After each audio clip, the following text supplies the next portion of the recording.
こちらは2011年7月にアメリカ・ジョージア州で撮られた映像です。車から降りて家へと向かう女性に注目してください。女性の名前はニケ・レイリー。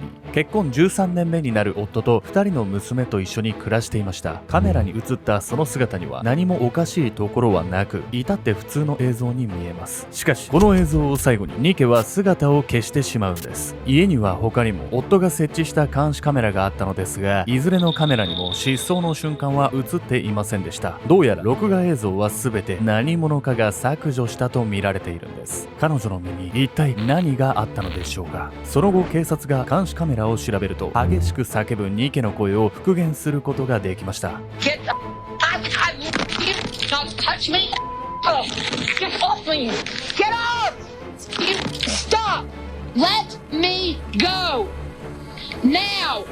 この1週間後、ニケは全裸の遺体となって発見されたんです。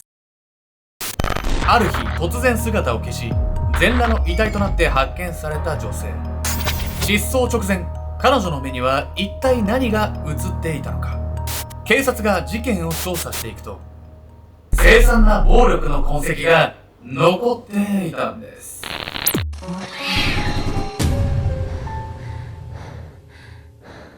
大里健太です。やみやみかんで今日ね、すっごいいきなり雨降ってたね。ゲリラ豪雨最近多いわね。まだ梅雨明けてないんだみたいなね。これ梅雨なの？梅雨じゃないか。ゲリラ豪雨って夏じゃない？なんか梅雨の残りかすかなと思って。何その表本日ご紹介するのはアメリカ・ジョージア州で起こった殺人事件について。とある女性が失踪してから1週間後に全裸状態の遺体となって発見されたんです。しかも失踪時の手がかりは全くと言っていいほど残っていなかったんです。これ何も手がかりないって遺族からしたらとんでもないことよね。本当にそうなんですけど、まずは事件の真相を知るために、この女性が一体どこでどのように発見されたのか詳しく見ていきたいと思います。変わり果てた姿。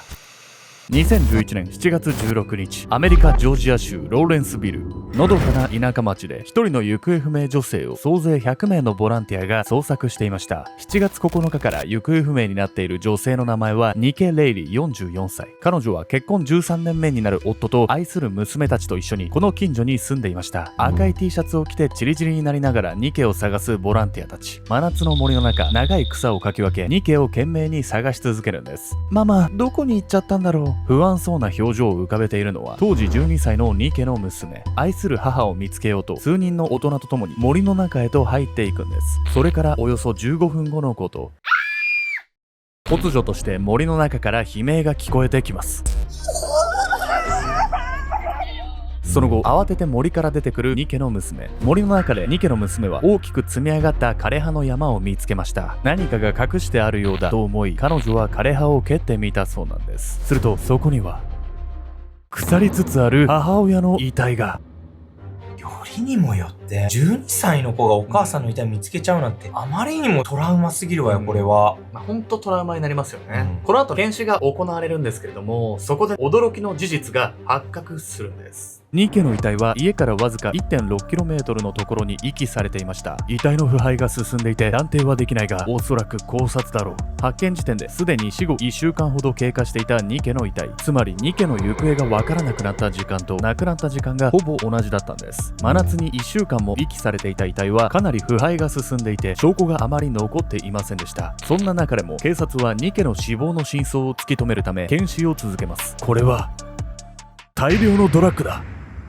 彼女の遺体からは世界一危険なパーティードラッグと呼ばれる GHB が大量に検出されたんです。 GHB？初めて聞いたけど世界一危険だなんて言われたらさ、事件の可能性爆上がりじゃない？すごい事件性を感じますよね、これ。日本ではあまり聞かないんですけど、欧米では有名なものなんです。特に近々海外に行く人は自分の身を守るためにもこれね、ぜひ知っていただきたいです。というわけで本日のメトラキーワード GHB について。GHB とは欧米のクラブやパーティーなどで使用されることが多いドラッグの一種です。初めて製造されたのは1960年代。もともとは全身麻酔薬として使用されていましたが、次第に一般人でも簡単に入手できるように。驚くべきことに現在のアメリカでは 1ml につき約140円と非常に安価で取引されているんです。それにより多くの不幸が生まれることに。というのも GHB は時代を経るにつれ性的暴行を目的に使われるようになったから。 GHB は無色無臭です。そのため疑いを持たない被害者のアルコール飲料に容易に入れることが可能でした。そして何よりも恐ろしいのが、わずか1滴でも多く摂取しただけで命を落とす危険性が高く、死には至らなくても昏睡状態に陥るという点。こうしたことから GHB は世界一危険なパーティードラッグと呼ばれているんです。検視の結果、警察はニケが GHB で意識を失った後に暴行を受け死に至った可能性が高いと結論付けました。おそらく何者かがニケの飲食物に致死量の GHB を混ぜて摂取させたのでしょう。となると一番怪しいのは被害者の夫だな。こうして第一の容疑者となったのはニケの夫マット・レイリーだったんです。手がかりがさ、だいぶ少ないように感じたんだけど、警察はなんでマットが犯人の可能性があると思ったの？それはですね、ニケとマット、そして家族がどんな生活を送っていたのかが分かると見えてくるんです。監視された生活。ニケの死から約4年後の2015年3月、ローレンスビルの裁判所。私は殺していません。ニケの殺人罪で裁判にかけられているのはニケの夫であるマット・レイリー。マットは逮捕されてから一貫して無実を主張していました。さらに裁判が始まって間もなく、2人の娘が父マットが無実であることを主張するため YouTube で発信し始めるんです。My mom was taken from us 4 years ago before I even turned 13, and now my dad's been taken from us. 子供たちは父親の無実を信じてるように見えるわね。マットが犯人だっていう証拠はなかったんで、逮捕まで4年もかかったんですよ。だからこそ子供たちも突然父を奪われたと感じるのも無理はないんです。では警察がマットを疑う理由はどこにあるのか。ニケが失踪する前、夫婦がどのように生活していたのか見ていきましょう。2011年当時、ニケと前の夫との間に生まれた娘アレックスも同居していました。一見するとごくありふれた家庭に見えるのですが、普通ではないことが一つ。よし、何も異常はないな。マットは娘の三輪車が盗まれたことをきっかけに、家の周辺はもちろん家の中までカメラで監視するようになったんです。カメラの数はなんと19台。家族がリビングでテレビを見ている姿まで撮っていたというんです。家のどこに行ってもカメラがあって全然気が休まらない。ニケの連れ子アレックスは常に監視され続ける生活に嫌気がさし、実の父の元で暮らすと言って出て行ってしまうんです。しかしカメラを仕掛けた当の本人であるマットは思わぬ方向に考えを歪めてしまうんです。アレックスはなんで出て行ったんだ？ニケのやつ何か隠してるに違いない。ニケの連れ子アレックスが出て行ったのをきっかけに勝手にニケへの不信感を募らせたマット。その日からニケへの異常なまでの監視が始まったんです。カメラで家の中での様子を監視するだけでは飽き足らず、ニケのハンドバッグにボイスレコーダーを仕掛け、会話の内容を録音、携帯の GPS を追跡し、常に居場所を把握していたんです。気持ち悪いな。さらには嫌がるニケに対して性行為を迫ったり、バスルームに閉じ込めるなど暴力も日常茶飯事。こんな生活もう耐えられない。俺はお前の心が不安定だから心配してんだよ。夫マットの異常な執着に加え、日常的暴力や性生活の不一致、さらにマットには約2400万円の借金もありました。そのせいで夫婦は常に喧嘩が絶えず、夫婦ともにカウンセラーに通っていたといいます。常に監視されてた上に暴力だなんてさ、ニケが起こるのも当たり前じゃないのよ。本当に耐え難い生活ですよね、これ。この監視生活に耐えられなくなったニケはついに行動を起こすんです。我慢の限界。もしもし。ああ、マットか。ニケがいたら代わってほしいんだが。電話に出たマットにニケに代わるようにお願いするニケの父。ああ、ニケなら2日前からいませんよ。何でもないことかのようにニケの失踪を告げるマット。警察には届け出たのかという問いにも届け出ていないと答えるんです。だって大ごとになったら帰ってきづらくなるのはニケですから。その話を聞いたニケの父はすぐに警察に届け出ました。そして警察からの取り調べを受けたマットはこのように答えているんです。ニケがいなくなった前日に2人で出かけた帰り口論になったんです。仕方がないから僕は会社に泊まりましたよ。それで翌朝家に帰ったらニケがいなかったんですよ。なんかおかしくない？奥さんいなくなってんのに全然慌ててる様子見えないじゃないの。実はね、夫婦のトラブルで警察沙汰になるのはこれで初めてではなかったんです。2011年6月28日、ニケの失踪より1週間前、ニケは大きなスーツケースを持って玄関の扉に手をかけていた。ドアを開けようとしたその瞬間、背後から聞き慣れた声が聞こえる。おい、子供たちを連れて出ていくつもりならお前を殺すからな。一瞬身じろぐもニケはすぐに携帯電話を取り出し、どこかに電話をかける。もしもし、警察ですか？夫が家から出してくれなくて困ってるんです。ニケの手から携帯を奪うマット。すいません、妻は今癇癪を起こしているだけなんです。気にしないでください。警察が出動するも単なる夫婦喧嘩としてその場は収められる。結局その日の深夜にニケは一人で出て行ってしまった。しかし、ママ、今どこ？会いたいよ。早く帰ってきて。ごめんね、すぐ帰るから。満足そうに微笑みながら娘の頭を撫でるマット。この電話はマットが娘に指示したものだった。愛する娘からの言葉を無視できず仕方なく自宅に戻るニケ。そしてその約2週間後、ニケはまたしても姿を消してしまう。通報から2日後の7月13日、ニケは狂ってる。こんなに可愛い娘たちを捨てて一人で逃げたんだ。警察の捜査が始まっていないにもかかわらず、マットはニケが子供を捨てたと理由をつけ離婚を申請。ニケの家族や友人たちなどボランティアで捜索隊を組んだ際にもマットは一切参加しませんでした。それどころか捜索のためのチラシにニケの写真を載せることを認めないなど、捜索の邪魔とも取れる行動をしていたんです。あいつは精神的におかしいんだ。探す必要なんてない。その姿はまるでニケが精神的に異常を抱えているという嘘を周りに吹聴しているかのようでした。なのこいつ、なんかすごいニケに怒ってるみたいだけど、そもそもは自分が監視してたからでしょ。本当に身勝手ですよね。ところでなんですけど、ニケの家には19台もの監視カメラが仕掛けられていたことを皆さん覚えてますでしょうか。その監視カメラにニケの失踪についての何か真実が映ってるんじゃないかと期待が高まるんです。葬られた真実。ボランティアたちの必死の捜索の上、残念ながらニケは遺体となって発見されました。薬物が検出されたことからも事件性の高いものとして捜査を開始となると、まず注目されるのはニケの家に19台もあった監視カメラの映像。何か手がかりが残っているのではと警察が映像を確認。しかし19台もあるカメラのうち1台も失踪前後の映像が存在しなかったんです。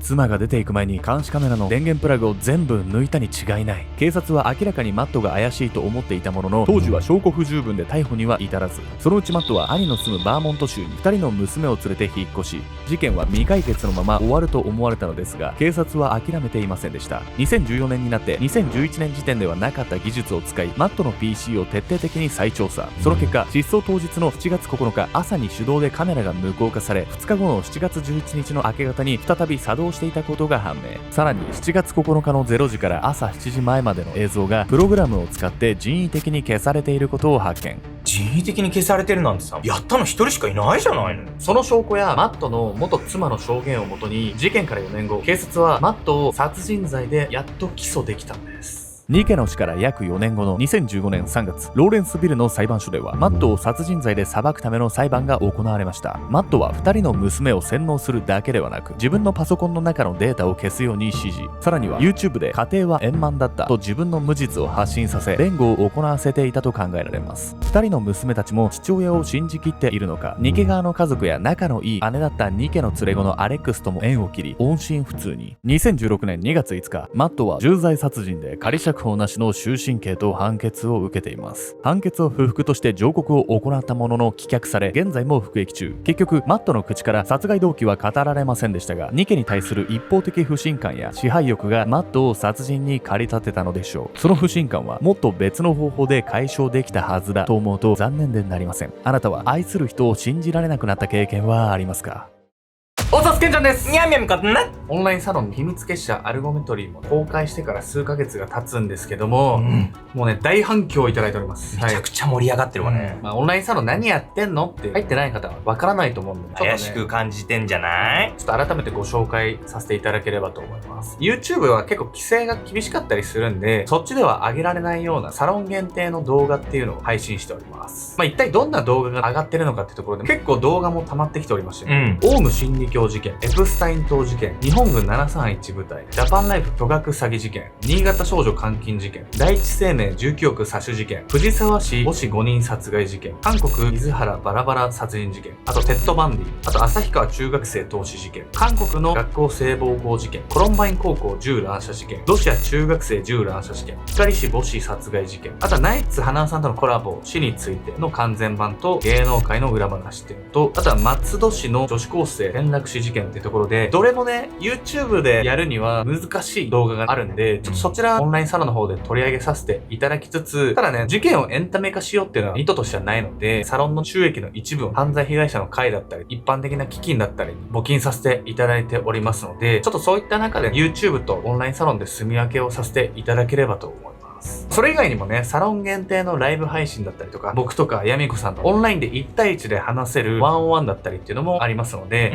もしね、僕らと話してみたいとか、個人的にこういうのでちょっと人生悩んでるんですよねっていう方にはね、非常に好評をいただいている企画でもあるので、興味あればぜひ参加いただければと思います。あとは最近で言うと、東京でオフ会バーベキューの会とかを開催しようっていう計画だったり、各地方とかね、僕らたまに行くんで、その時にも皆さんとお会いする機会を作れればなと思ってます。そういったオフ会の先行予約だったりもできますので、もう盛りだくさんの内容になっておりますので、ちょっと興味あればね、概要欄、固定コメントの秘密結社アルゴメトリーからぜひご参加いただければと思います。そして今日はですね、この後サロン限定動画の一部のみを皆様に公開できればと思います。もし続きを見たい方はね、ぜひサロンにご参加いただければと思います。期間限定で無料期間もやってたんですけれど、あとちょっとでね、無料期間終了にさせていただければと思うので、ぜひ今のうちサロン覗いていって、で、興味あればそのまま入っていただいて、興味なかったら抜けちゃえば1円もかからないので、いろいろね、見ていただければと思います。いずれにせよ、アルゴメトリのコンテンツっていうのをもっともっと深掘りして世の中を知りたいっていう方、そして他のメトラーさんの方とちょっと交流してみたいっていう方、もしくは交流はちょっと苦手なんだけど、限定のコンテンツを見てみたいっていう方、いろんな方がいらっしゃいます。その上でね、皆さんが自分なりのスタイルで参加していただければね、僕らも嬉しいので、この YouTube ももちろんこれまで以上に頑張りますしね、オンラインサロンの方でも引き続きよろしくお願いいたします。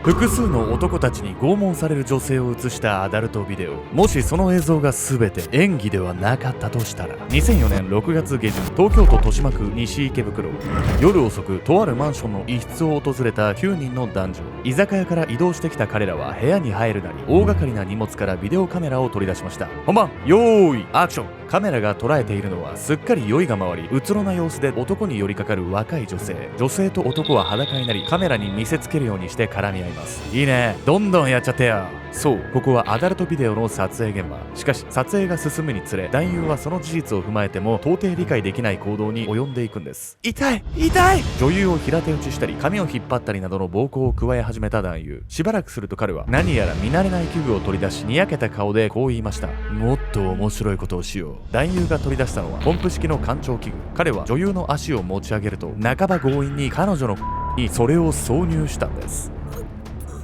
眉間にシワを寄せ、腰をくねらせる女優。そして男優が干潮器具を動かしたその時、女優の中で干潮器具が破裂したんです。 AV の撮影中に直腸を破壊された女性。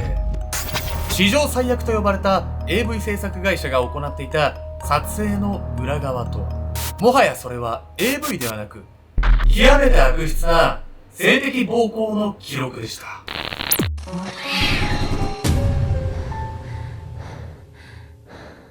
この動画の続きはオンラインサロン秘密結社アルゴメトリーでご視聴ください。